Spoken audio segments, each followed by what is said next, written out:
Hello সবাইকে, আজকে হচ্ছে আমার বোন। তোমরা অনেকবার আমার ব্লগে দেখেছো তিন্নির জন্মদিন। তো সেই উপলক্ষে প্রত্যেক বছর আমি ওর বাড়িতে কেক নিয়ে হাজির হই। ও প্রত্যেক বছর একটু সারপ্রাইজ হওয়ার নাটক করে, কিন্তু ও মনে মনে খুব ভালো করে জানে যে আমি আসবো। তাই ওর এক্সপেকটেশনে জল না ঢালার জন্য এবছর আমি যাব আর পুরোটা তোমাদের সাথে শেয়ার করব। চলো। আজকে বোনের চলে এসেছি মাসির বাড়িতে, দেখা যাক বোন কোথায়। আর আমিও যখন এসেছি বোনের বান্ধবীরাও তখনই এসেছে, ওদের সাথে আমার রাস্তায় দেখা হয়ে গেছে। হ্যালো মাসি, কোথায় তুমি? এই যে উপরে। দেখা যাক বার্থডে গার্ল কি করে। Birthday girl, hello, happy birthday. Happy birthday to you, happy birthday to you.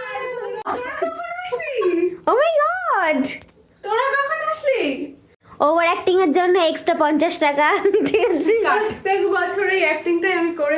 আমার ফোনটা তো কর। ওর জামার ট্যাগ ঝোলানো রয়েছে। ও ও কি করবে, ওই জন্মদিনে জামার ফোঁটা পরে কেকটা কেটে তারপর জামাটা ফেরত দিয়ে দেবে, ওই জন্য হচ্ছে ট্যাগটা কাটছে না। হ্যাপি বার্থডে পুটি। তোরা ডাক। পুটি হয়ে গেছে মাগো। Guys, it's my birthday.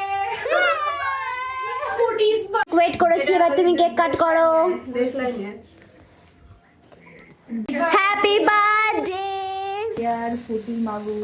Happy birthday to you. Happy birthday to me. Happy birthday to me.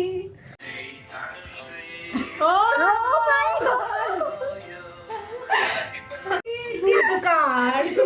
কি এনেছিস রে তোরা আমার জন্য? ও মাই গড, খুব থ্যাংক ইউ তোদেরকে। এটা কিন্তু আমাদের তরফ থেকে ছোট্ট একটা গিফট। হ্যাঁ গাইস, সিপার এনেছি। এও খুব সুন্দর হয়েছে এটা। গাইস এই দেখো, আমি এটা নিয়ে শো অফ করব। গাইস চলে এসেছে জন্মদিনের স্পেশাল পায়েস। আজকে তো নিরামিষ, শনিবার কিছুই খাওয়াবো না তোদেরকে পায়েস ছাড়া। নিরামিষের দিন বলিয়া বাঁচিয়া গেল, ইয়ার এই করিয়াই বছরের পর বছর কাটাইয়া দিতেছে। আমার আজকে শনিবার নিরামিষ ছিল বলে বেঁচে গেছি আমি। কারণ তোমরা কি এত সহজ ওকে বাঁচতে দিতে চাও? ইয়েস, করো। হ্যাঁ,